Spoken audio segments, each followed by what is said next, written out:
Hello, everyone. This is a intro to my newest interview with multi-instrumentalist and leader of the new supergroup called Slow Accordion.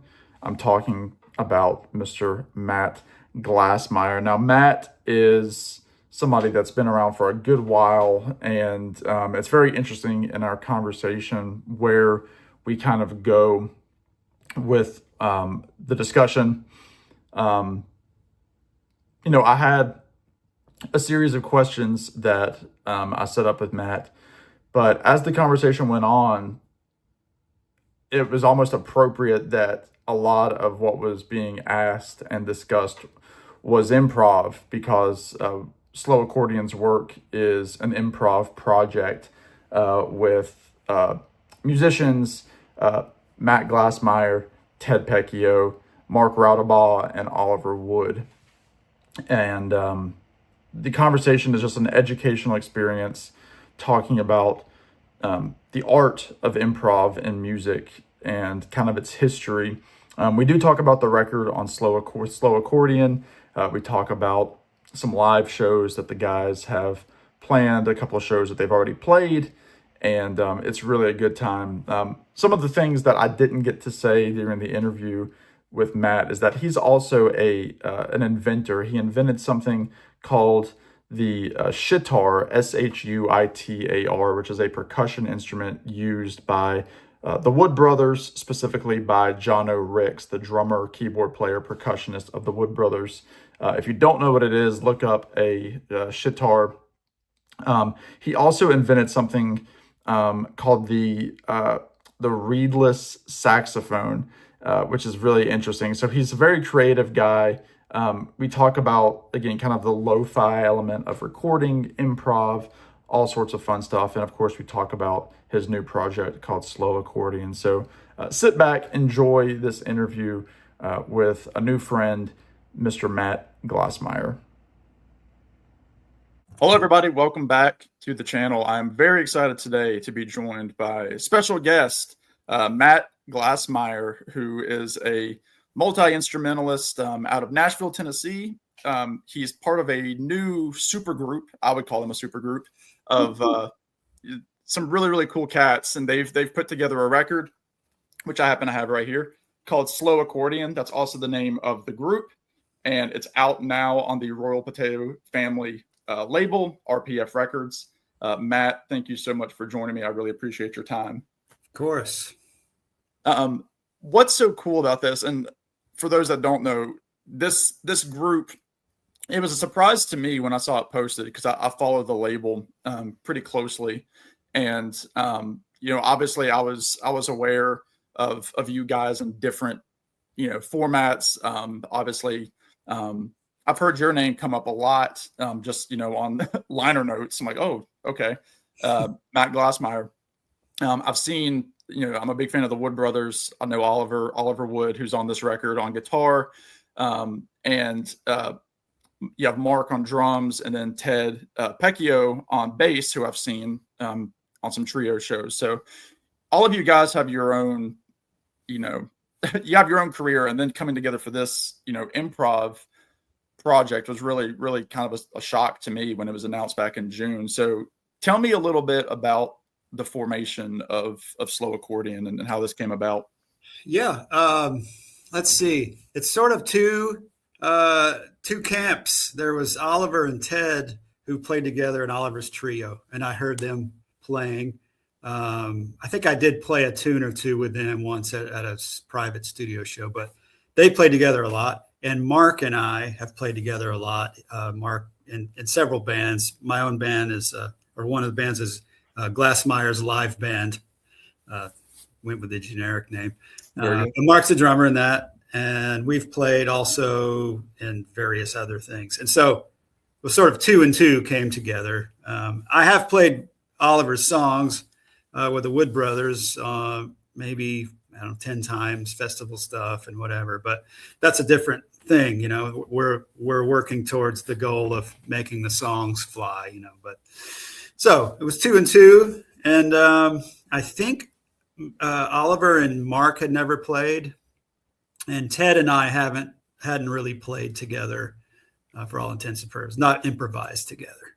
Oliver and I had only had maybe 3 or 4 little jams at the studio or something informally.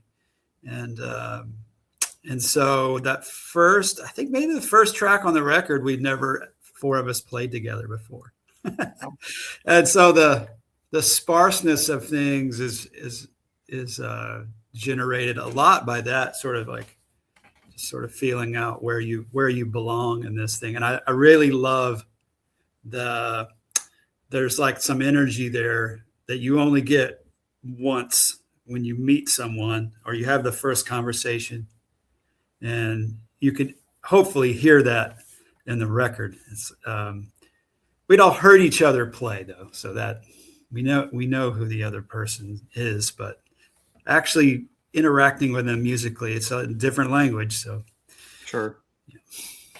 Yeah. I mean, because you've been in the improv music world for a long time. And again, it's interesting to hear all of you guys together. I mean, it makes sense based on the styles that I knew about each of you when you came together.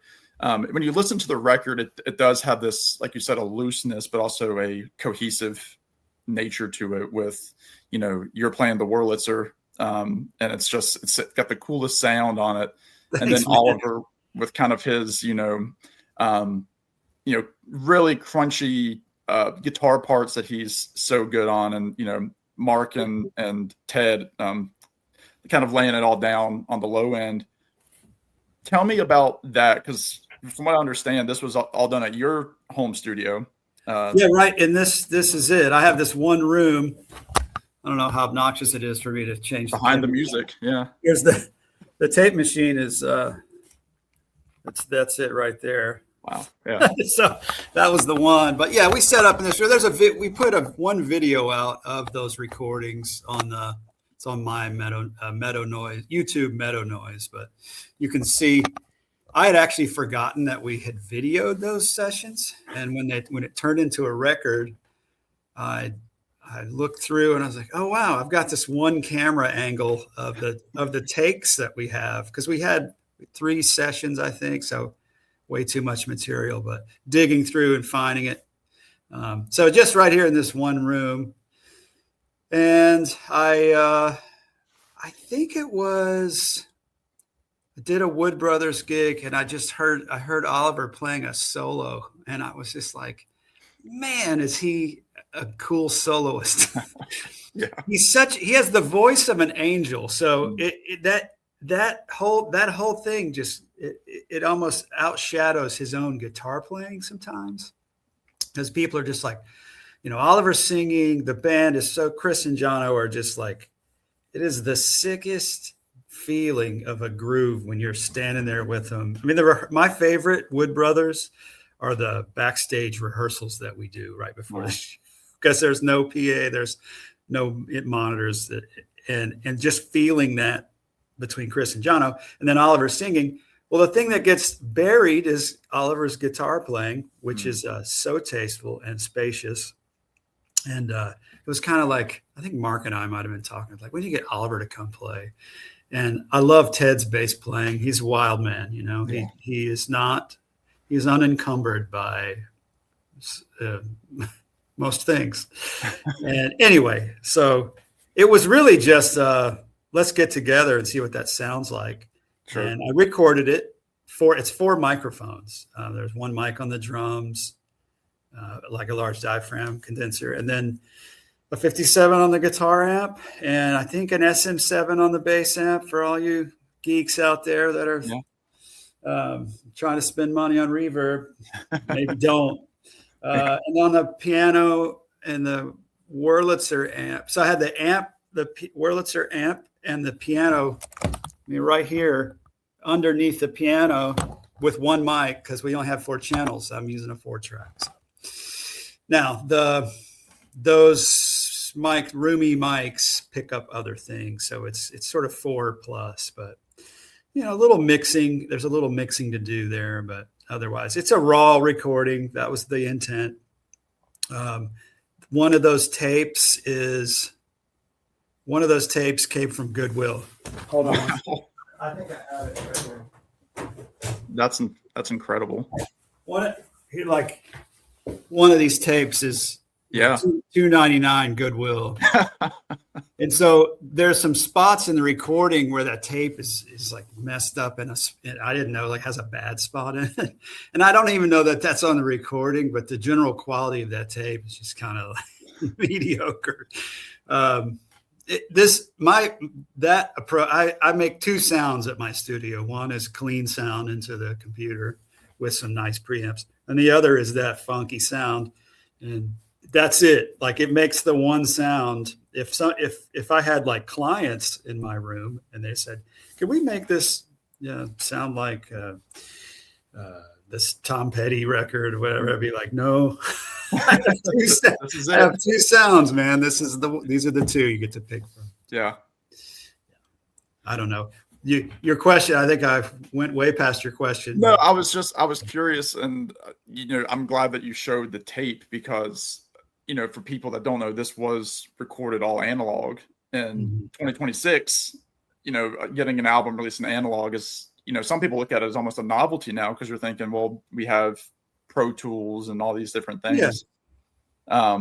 But you guys did it, direct to tape, which I think is fantastic. Yeah. And this is Nashville.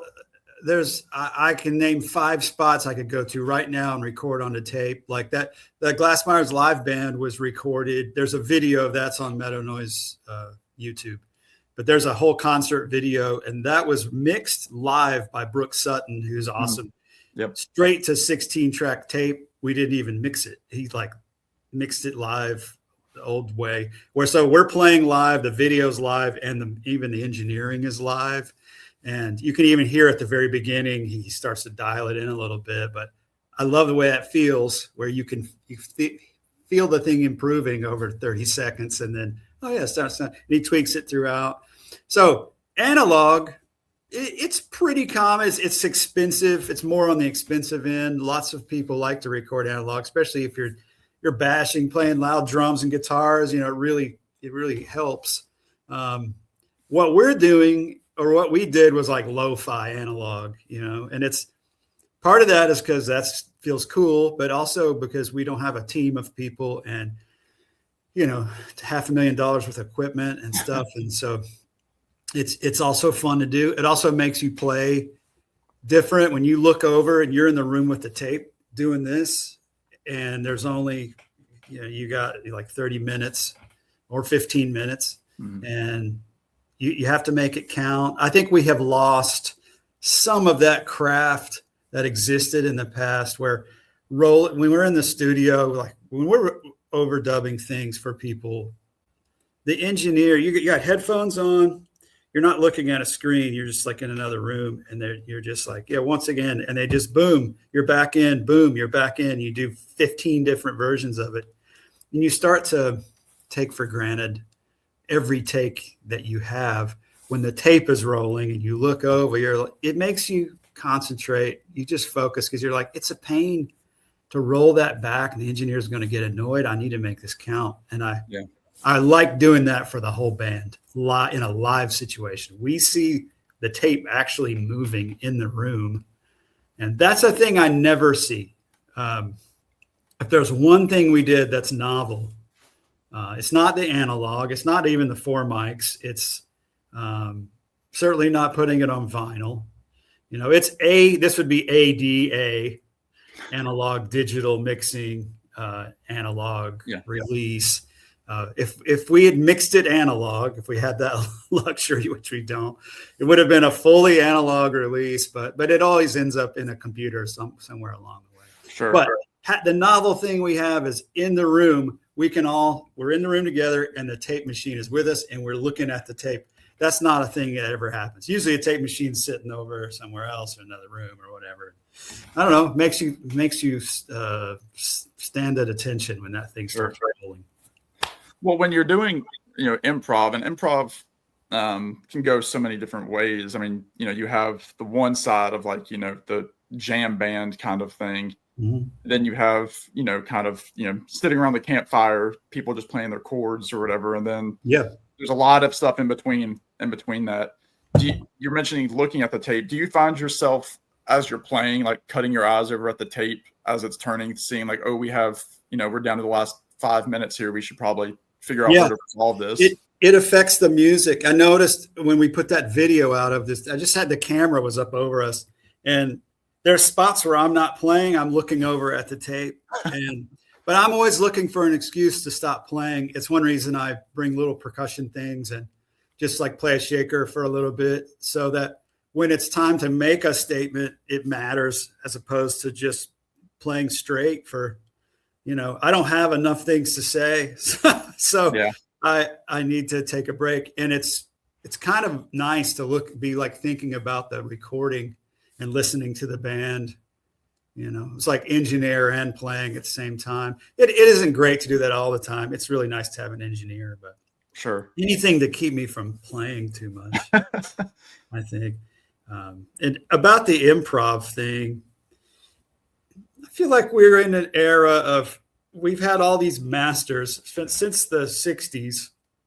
I mean, for people have always improvised, obviously. Like music began with improvisation. Music is improvisation. It's compositions followed improvisation.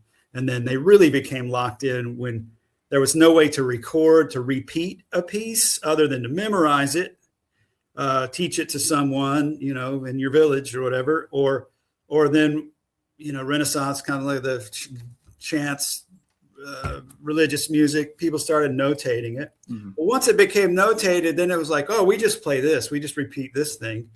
And improvisation, which still existed, didn't get lost, but it didn't get as much historical mention, because it was fleeting and happening around campfires and at parties and stuff. But once recordings happened, then the improvisation came back strong, and jazz flourished, and rock and roll and blues and things that got recorded that were improvisation. We finally got to get back into that. That's how I feel like we got back to our 5,000-year-old habit of improvising together. Now today we've had, like, since the 60s, we've had masters coming up with ways to improvise together and freely. We improvise over structures. That's what we all grew up doing. And then as you remove some of the structures, you don't want to lose the audience. You don't want to be frivolous, and so you have to be tasteful about it. And we've just each decade had more examples of ways that works. And so the way I feel about it today is we're just getting started on finding the infinite ways to improvise together. There's infinite ways to improvise, but there's not infinite ways that it works. Sure. So we're trying to find different ones, and you find that with just the personalities in the room. It's not like you come up with a formula. You just start playing, and you're like, oh, this is working. Let's stick with it. Mm-hmm. That didn't work. Let's move away from it. And then you kind of hash out this little, you knock clay off, and there becomes some kind of a figure there that you stick with. We're getting at it with this band, and it's just the distinct personalities. Right. Like I say, it's infinite. You just got to get the personalities there, and then kind of work on a thing. Well, it's interesting. I mean, obviously you're professional with this, and you've been doing it for a while. What is it like even still with, all the different groups that you've played in and currently play with, in addition to Slow Accordion? When you get into that room for the first time with, like you said, you hadn't really done much with Ted, Oliver hadn't really worked a lot with Mark. What is that like when you're there, you're tuning up, you're looking at each other saying like, all right, we're going to go kind of in this direction? Is that still something that excites you, or is that something that intimidates you, not knowing the guy that well before you really get into a groove? No, with these guys, I'd already knew they're playing. Oliver, I knew was playing so well, and Ted, I'd heard him. We're inviting Ted because he's awesome. So it's not like I wonder if he'll work. It's like, no, it's nothing but fun. Honestly, yeah. I think the hard part is not the beginning of that. That's a wonderful part. It shouldn't be the best part. I think ideally the goal would be to get to a place where in 20 years, hypothetically, you could still be doing this and there's a thing that you do together that happens nowhere else.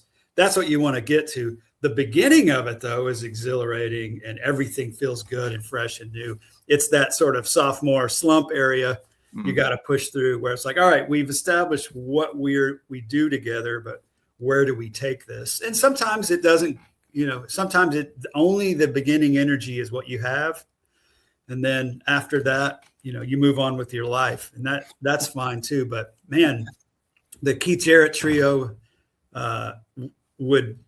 they played standards for decades, and that's a thing that only exists with those three people. Mm-hmm. And I'm sure when they started, they were just like, this is working. This is working great. And let's keep doing it. And let's see. I would go on and on and on ad nauseum about this, but well, I'm curious. The beginning energy is great. It's later that you have to work through something. Sure.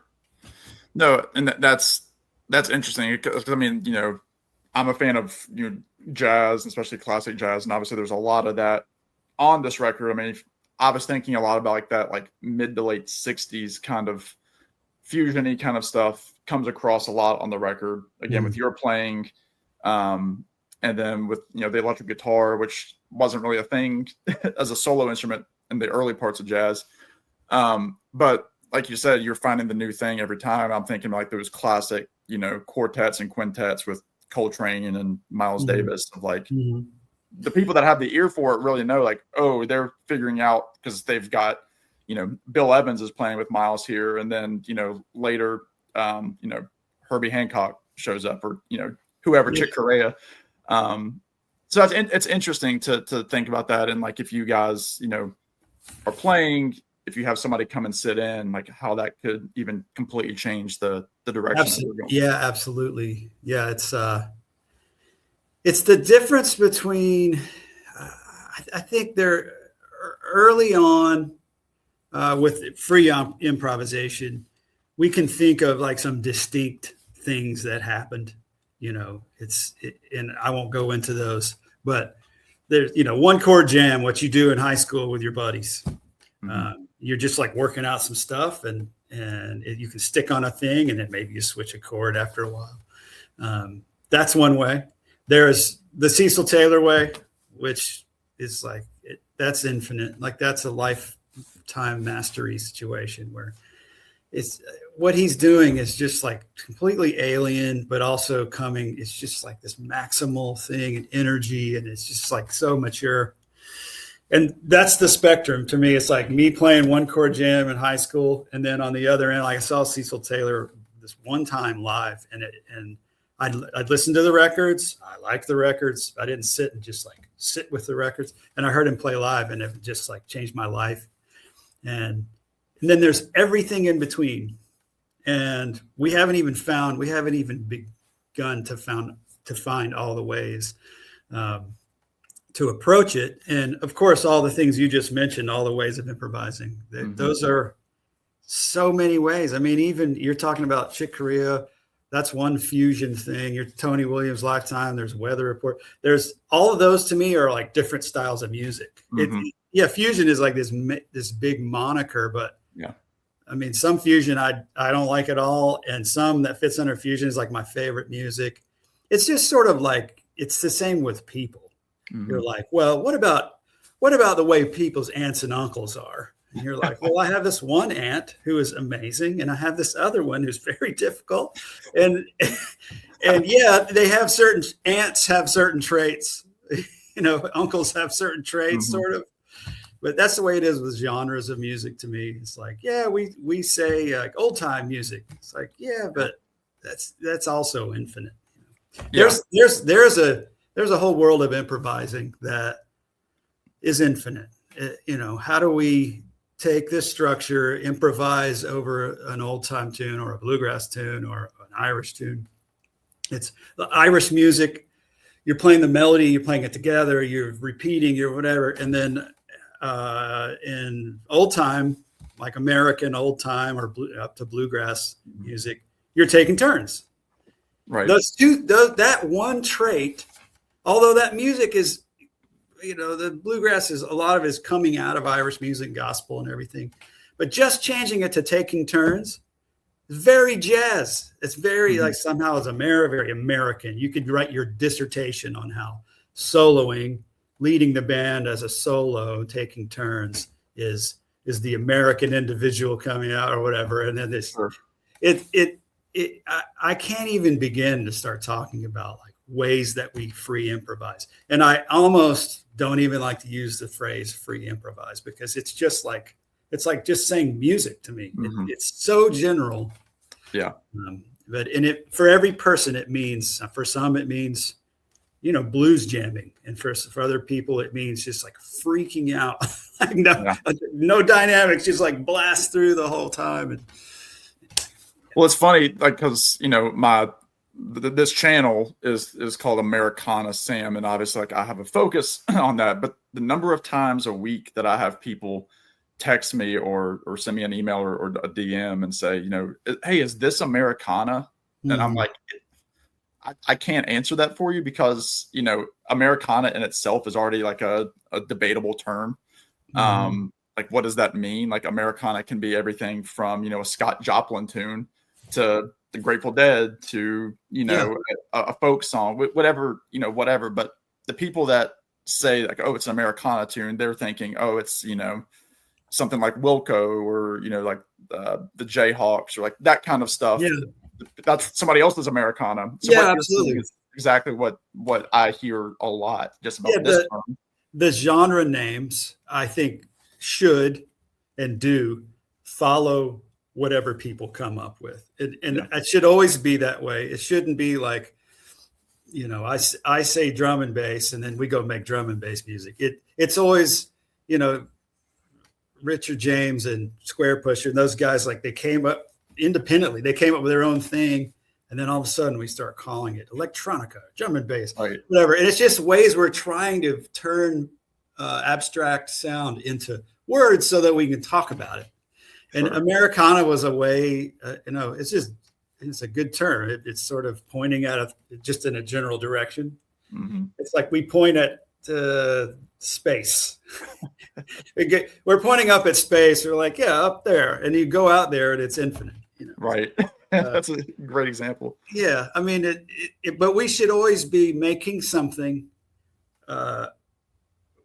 without those thoughts in mind. And then someone else who's paying attention and listens, and that's their role, is to come by and go like, oh, that kind of reminds me of this and this, and I'm going to call it this. And that's really, really helpful for a new listener, a young listener, somebody that listens to so much stuff. They have trouble organizing it all in their head.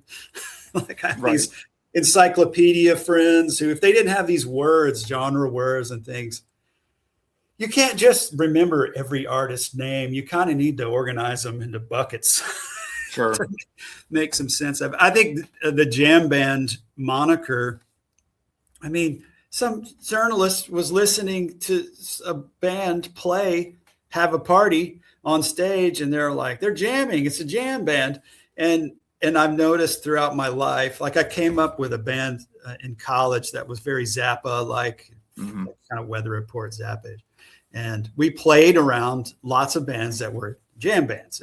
We were in Florida and I noticed that none of the bands said they were jam bands. That's the kind of the thing. Like, but really everyone who gets on stage and extends their improvisation out of a tune or whatever, they're all kind of jam bands. It's whether you're talking uppercase jam band or lowercase, but we're all, I mean, King Oliver's New Orleans band is a jam band. Like they played, they had like 15-minute long records, and then they play for 3 hours at the gig. Right. Just like, but then if you want to specifically call it this particular genre, who fits in it, who's not, who's jazz, who isn't, who's metal.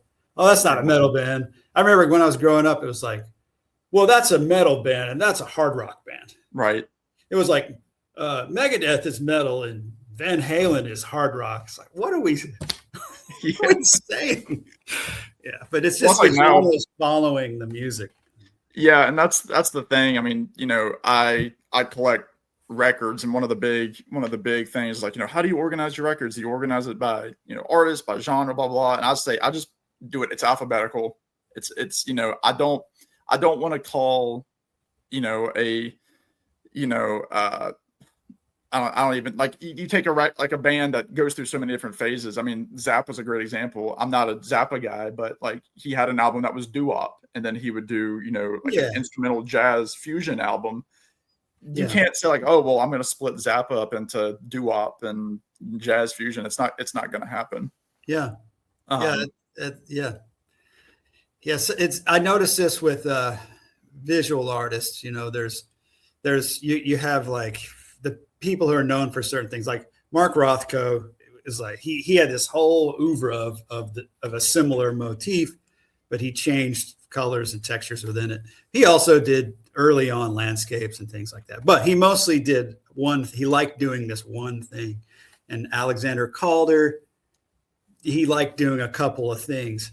And then you have people like Paul Klee or like Marcel Duchamp or something. Like they're doing paintings, they're doing sculptures, they're doing conceptual things, they're bouncing around, and it's just personalities. Mm-hmm. I used to beat myself up over like, I need to focus on one type of thing, so I can, dig a deep hole to reach water. And then at some point I decided, I think I'm the person who just likes to dig a lot of little holes and see what I find, Yeah. And those are the artists I like a lot. I do like some of the ones who do uniform things, but and so, the musicians who make a variety of records, using Zappa as an example, I like Paul Bley a lot, and he made a variety of records, solo piano records, group things with synthesizers. I really love Joni Mitchell. Joni Mitchell had like phases of her career, mm-hmm. and then other people kind of stuck to one thing all the time. And there's not a right way. It's just, that's their personality. Yeah. Them trying to survive and stay sane and express themselves. I mean, art is not a profession. It's not a vocation. We love to make it that because we live, it's capitalism, we got to specialize, we have to have vocations. And that's great for feeding ourselves and transportation and all that stuff. But art is not. Right. The professional artist, it's kind of it's sort of a oxymoron in a way. Sure. We're just trying to survive, Well, I don't remember. It might have been Bob Dylan, who he's like my number one. Mm-hmm. I think it might have been him that said, once the song is recorded, to use music as the art form, that's how that was at that one particular time. Like that's the art for, mm-hmm. I recorded this, May 15th, 1966. That's how it is in May 15th, 1966. But May 16th, when I'm playing it live, that's its own thing. And I know, well, I'm assuming, but I can almost assume that you probably think that a lot with, this is how we're playing it, night A at this residency, and night B, it's the same tune on the set list. Yeah. But that's how it's going to be that night. Yeah. I really admire people who entertain and have shows. And the Wood Brothers, for instance, like mm-hmm. they're so tight. They've rehearsed their stuff. They really care about their set list. They have lots of material to work from, but they really work at creating a thing for the audience, and that's another, again, more infinite, but there's infinite, where there's like a Broadway show where they're giving you notes that you didn't say this thing the exact same, or you didn't play this thing exactly right.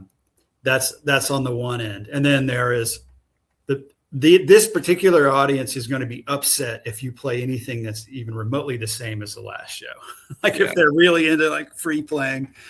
I admire people that can create a show and keep doing it and get enjoyment and entertain an audience. And I think it's a wonderful craft. And the art happened maybe early on, like the creation of it. And then it goes out. I mean, like Cirque du Soleil. That I've seen Cirque du Soleil a couple times, and I'm just like, this is just so creative and clever and incredible. And then also the craft there, and just like the physical feats and all. And they do it the exact same every night. Yeah, we put on a show. It has a name, and I'm so impressed by that, because I don't think I just don't think I can do it. Like I'm too much of a child or whatever. Sure. And so, yeah,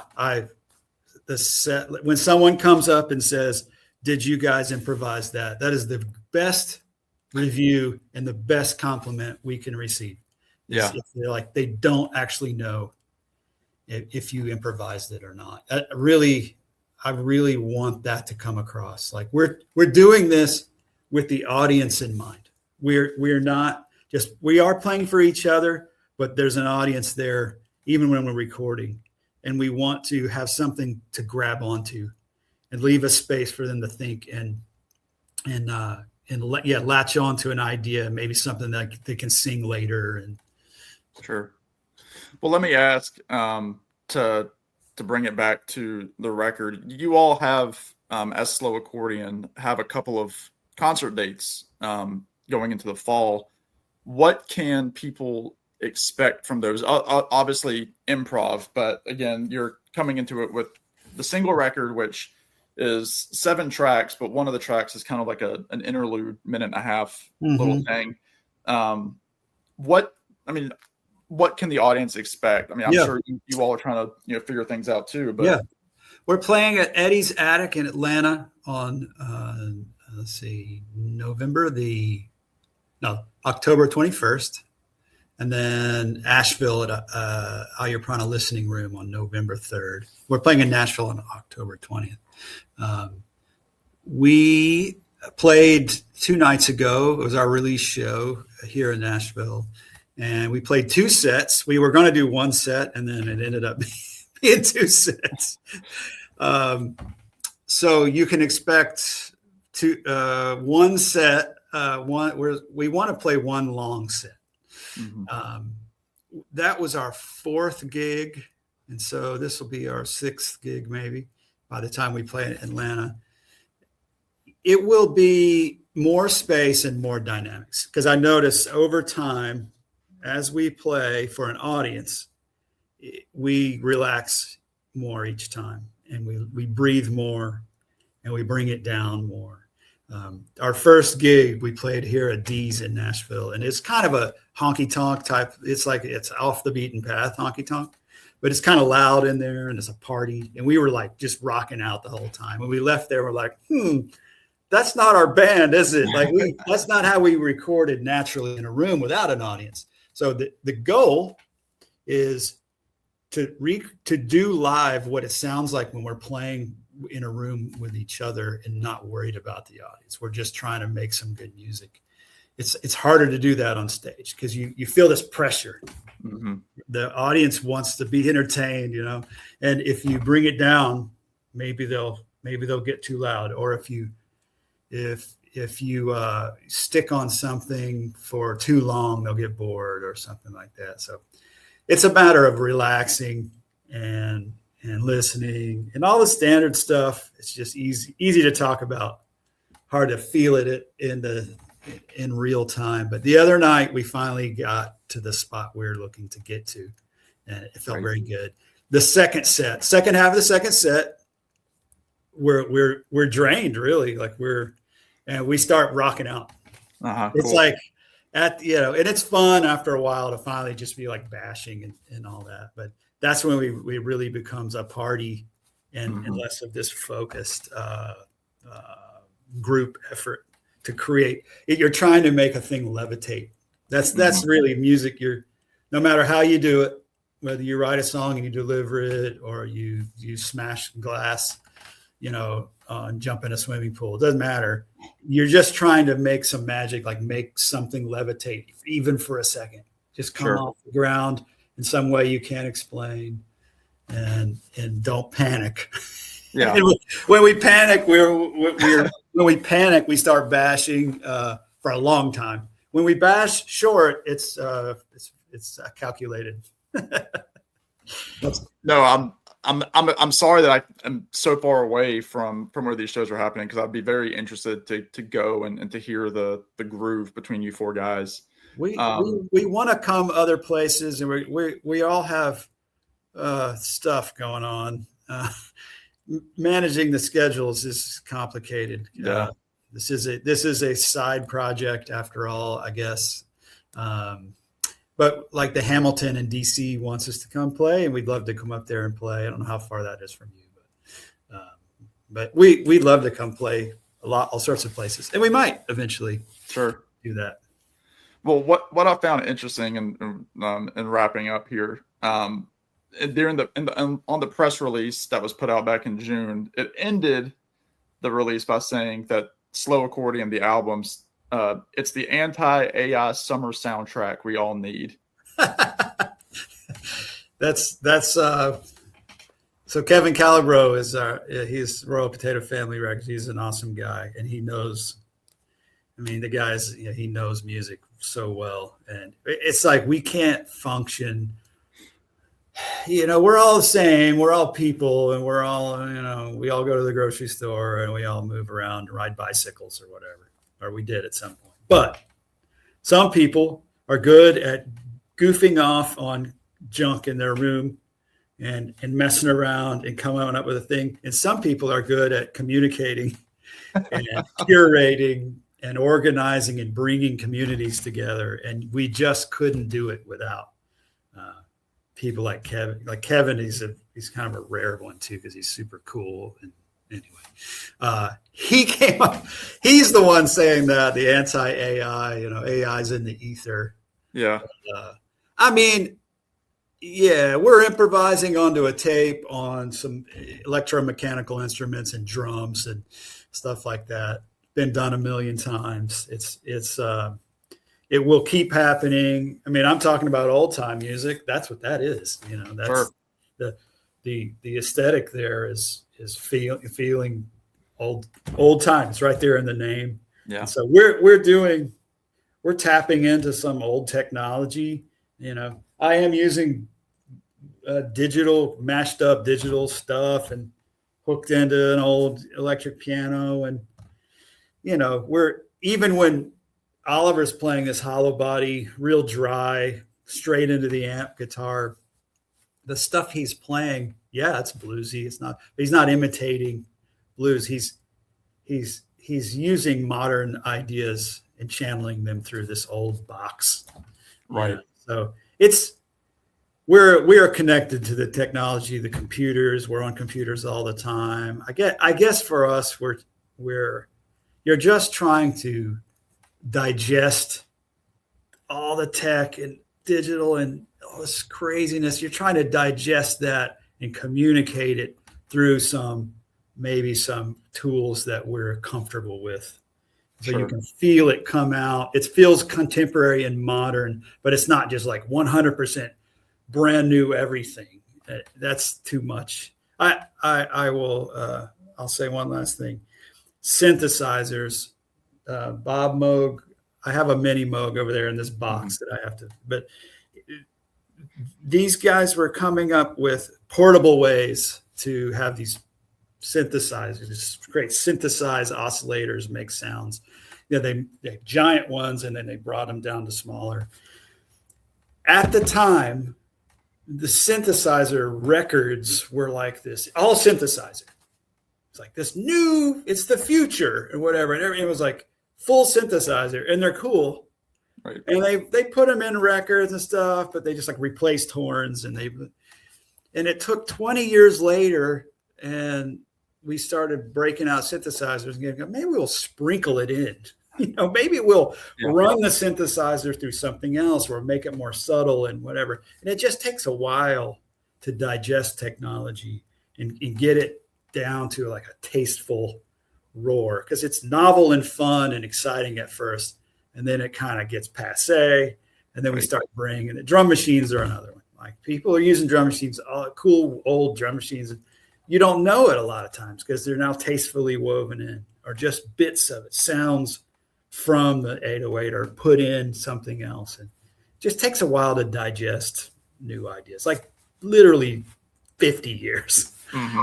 You know? And so anyway, I think what we're doing is we're not trying to imitate some old timey thing. We're just using an array of tools that are old and taking new ideas and putting them through there.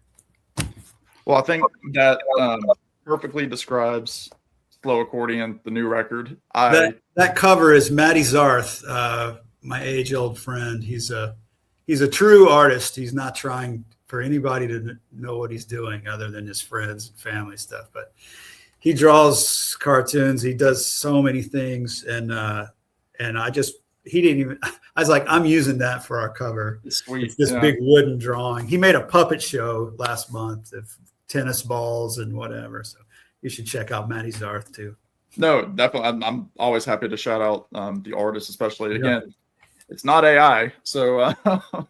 Yeah, no, the back, flip that record over. So we had an ice storm here in Nashville, and I laid that piece on the frozen ground, which was like this apocalyptic looking frozen grass thing. And I got up on a ladder and shot a photo of the piece. And those are all bits of it's definitely AI, the AI record of the summer. That's cool. I had no idea. Anti-AI record of the summer.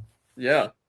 Well, I recommend anybody that loves this kind of funky, groovy instrumental music, check out Slow Accordion. You can find this on Matt Glassmeyer's Bandcamp, which is very cool that it came out through Bandcamp. Support the artist.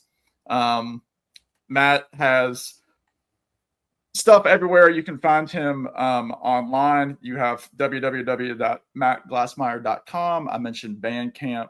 He's on the socials as well. Matt, I really appreciate you doing this. Really an educational talk here about improv. It was really, really fascinating to talk to you.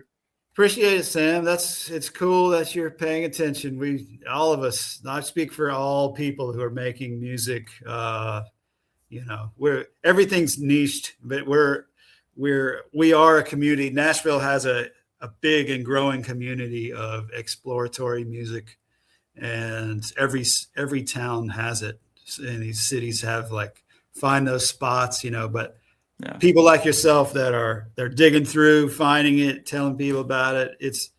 That is the future to me, man. We send stuff out to publications or whatever. It's just sort of traditionally what you do, but I'm not sure publications even know what the future looks like. But you and I talking, it's the best we can do to keep it's the more we do these constructive things, the less room there is for destruction. I agree. I love it. I could do it all day. Yeah, man. But thank you, everybody who tuned in and watched. I appreciate it. Again, go check out Matt and Slow Accordion. It's fantastic stuff. We'll see everybody on the next one. Bye now. Thanks, man.